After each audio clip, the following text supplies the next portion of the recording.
வாழ்வில் உள்ளதெல்லாம் உமது புகழே. நாளெல்லாம் நான் பேசுவது உமது பெருமையே. முதிர் வயதில் என்னை தள்ளிவிடாதேயும், என் ஆற்றல் குன்றும் நாளில் என்னை கைவிடாதேயும்.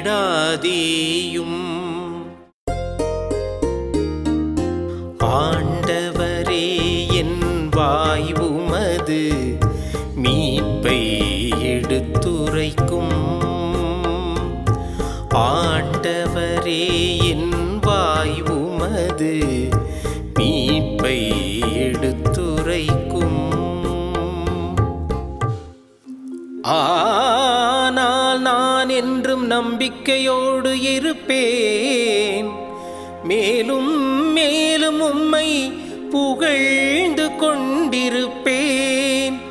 என் வாய் நாள்தோறும் உமது நீதியையும் நீரருளும் மீட்பையும் எடுத்துரைக்கும். ஆண்டவரே, என் வாய் உமது மீட்பை எடுத்துரைக்கும். ஆண்டவரே, என் வாய் உமது மீட்பை எடுத்துரைக்கும். தலைவராகிய ஆண்டவரே, உமது வலிமை மிகு செயல்களை எடுத்துரைப்பேன். உமக்கே உரிய நீதி முறைமையை புகழ்ந்துரைப்பேன். கடவுளே, என் இளமை முதல் எனக்கு கற்பித்து வந்தீர். இனி வரும் நாள்களிலும் வியத்தகு செயல்களை அறிவிப்பேன். என் கடவுளே, நான் வீணையை கொண்டு உம்மையும் உமது உண்மையையும் புகழ்வேன். ஆண்டவரே, என் வாய் உமது மீட்பை எடுத்துரைக்கும். ஆண்டவரே, என் வாய் உமது மீட்பை எடுத்துரைக்கும். இறையேசுவில் பிரியமான சகோதர சகோதரிகளே, மாதா தொலைக்காட்சி நண்பர்களே, தினமொரு திருப்பாடல் நிகழ்விலே உங்கள் அனைவரையும் சந்திப்பதில் பெருமகிழ்ச்சி அடைகின்றேன். இன்றைய நாளுடைய சிந்தனைக்காக, தியானத்திற்காக திருப்பாடல் எண் 71 நமக்கு கொடுக்கப்பட்டிருக்கிறது. இதனுடைய பின்னணியை நாம் சற்று அலசி பார்ப்போம், ஆராய்ந்து பார்ப்போம். இதனுடைய ஆசிரியர் துன்புறும் ஊழியராக கருதப்பட்ட எரேமியாவாக இருக்கலாம், அல்லது ஒரு முதியவருடைய மன்றாட்டாக இருக்கலாம், அல்லது இஸ்ரேலர்களை ஒரு முதியவர்களுடைய உருவகத்திலே வைத்து எழுதப்பட்ட ஒரு பாடலாக இருக்கலாம் என்பது விவிலிய அறிஞர்களுடைய கருத்தாக இருக்கிறது. ஏனென்று சொன்னால், ஏறக்குறைய இதனுடைய காலம், எரேமியா தன்னுடைய பணிக்காலம் 30 ஆண்டுகளை கழித்த பிறகு இஸ்ரேல் அரசுக்கு எதிராக எழுதப்பட்ட ஒரு பாடலாக இந்த பாடல் அமைந்திருக்கிறது. அதே சமயத்தில் முதிர்ந்தவர்கள், தள்ளாத வயதிலே இருப்பவர்கள், நோய்வாய்ப்பட்டவர்கள் என்று சொல்லி யாரெல்லாம் உடல் வியாதியினாலும் உடல் உபாதைகளினாலும் வயது முதிர்வினாலும் பாதிக்கப்பட்டிருக்கிறார்களோ அவர்களுடைய நிலையிலிருந்து கடவுளை நோக்கி எழுப்பப்பட்ட ஒரு பாடலாக இந்த திருப்பாடல் அமைந்திருக்கிறது.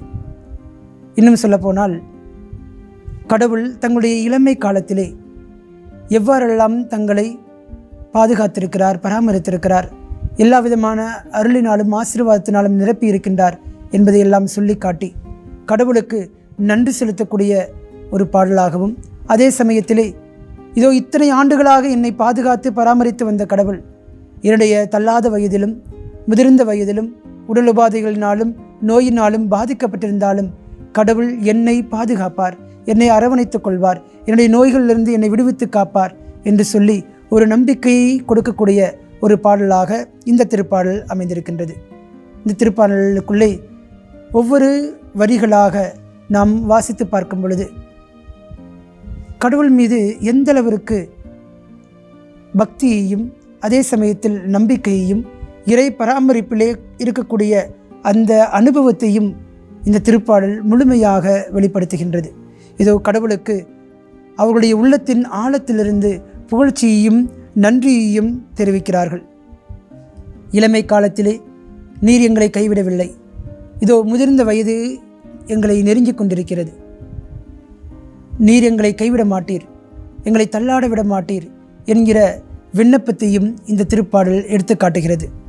அடுத்ததாக ஊர் பேசினாலும் சரி, ஏசினாலும் சரி, தங்களை பற்றி குறைகள் கூறினாலும் சரி, இதோ கடந்த ஆண்டுகளிலே கடந்த நாட்களிலே எவ்வாறெல்லாம் கடவுள் எங்களை பேணி பாதுகாத்தார் என்பது எங்களுக்கு தெரியும்.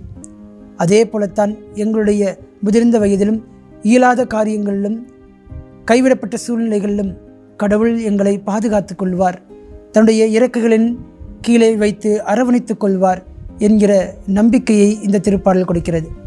கிறிஸ்துவுக்குள் பிரியமான சகோதர சகோதரிகளே, இன்றைய நாளிலே இந்த திருப்பாடலோடு நம்முடைய வாழ்க்கையையும் கொஞ்சம் ஒப்பிட்டு பார்க்கலாம். கடவுள் உங்களுக்கும் எனக்கும் ஒரு அற்புதமான ஒரு வாழ்க்கையை கொடுத்திருக்கின்றார். நம்மை ஒரு பூச்செடிகளாகவோ நம்மை சாதாரணமான பறவைகளாகவோ விலங்குகளாகவோ படைக்கப்படவில்லை. மாறாக படைப்புகளின் சிகரமாக தன்னுடைய உருவிலும் சாயலிலும் ஆண்டவர் படைத்திருக்கின்றார்.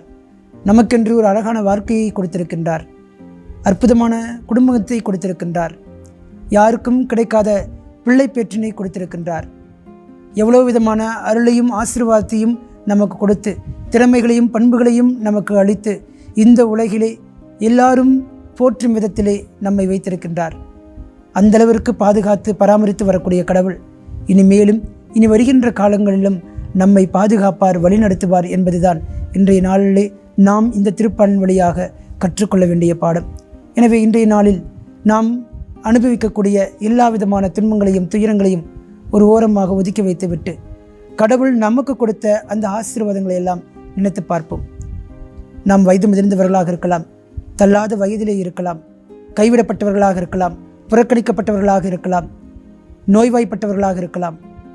ஆனால் ஆண்டவர் கடந்த நாட்களிலே இருந்தது போல இப்போதும் இனிமேலும் நம்மோடு இருப்பார், நம்மை கரம் பிடித்து வழிநடத்துவார், தன்னுடைய இறக்கைகளின் கீழே வைத்து அரவணைத்துக் கொள்வார். இந்த நம்பிக்கையோடு இந்த நாளிலே நாம் பயணிப்போம்.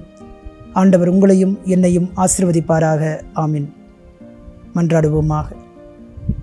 எங்களை எந்நாளும் நேசித்து காத்து வரும் எங்கள் நல்ல தகப்பனே, இதோ எங்களுடைய வாய் உமது மீட்பை எடுத்துரைக்கும் என்கிற வார்த்தைகளுக்கு ஏற்ப இதோ எங்களுடைய வாழ்க்கையிலே நீர் செய்த எல்லா விதமான நன்மையான காரியங்களையும் நாங்கள் நினைத்து பார்த்து உமக்கு நன்றி கூறுகின்றோம். வயது அதிகமாகி கொண்டிருந்தாலும், உடல் உபாதைகளால் நாங்கள் பாதிக்கப்பட்டிருந்தாலும், நோயினால் நாங்கள் கடுமையாக துன்புறுத்தப்பட்டிருந்தாலும், இதோ நீர் எங்களோடு இருக்கின்றீர், எங்களோடு வாசம் செய்கின்றீர். எங்களை படைத்து பாதுகாத்து பராமரித்து வரக்கூடிய நல்ல தகப்பன் நீர் என்பதை நாங்கள் உணர்ந்து கொள்கின்றோம். இதோ நீர் எங்களுடைய வாழ்க்கையிலே செய்த எல்லா விதமான நன்மைத்தனங்களுக்கும் நன்றி கூறுகிறோம். இனிமேலும் இனி வருகின்ற காலங்களிலும் எங்களுடைய தந்தையாக, அரசராக, ஆண்டவராக இருந்து எங்களை பாதுகாத்து பராமரித்து வழிநடத்துவீர் என்கிற நம்பிக்கையோடு தொடர்ந்து நடைபெற அருளையும் மனப்பக்குவத்தையும் மனதைரியத்தையும் எங்களுக்கு தாரும். எங்கள் ஜெபம் கேளும்.